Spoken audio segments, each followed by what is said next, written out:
Free Comic Book Day, just what it implies.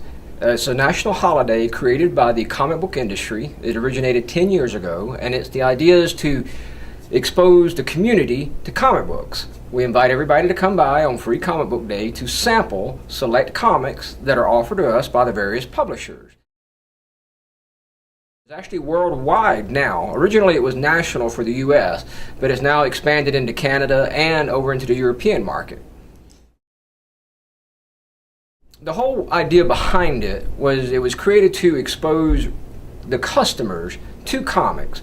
In the newer generation of society that we have with the younger people, there aren't as many readers, so they've kind of lost touch with the idea of reading or sitting down for entertainment and checking everything out. So the idea was, like I said, originated 10 years ago to expose the public to comics, to show how much they've changed.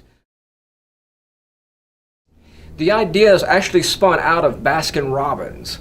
The original founder for Free Comic Book Day, his name is Joe Fields. He owns a comic book store like myself.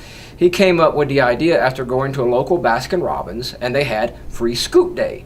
The idea was go in and try some free ice cream, try some flavors that you may not be familiar with to see if you like those flavors.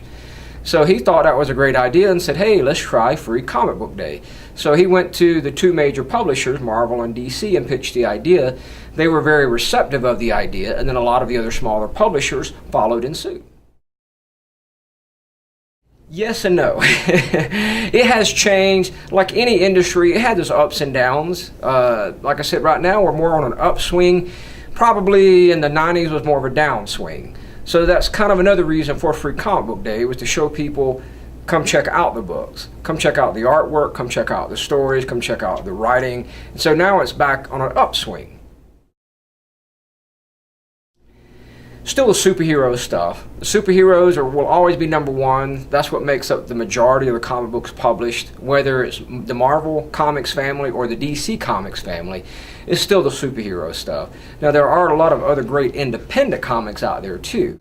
And they do a lot of, some do superhero titles, but they do a lot of other different genre.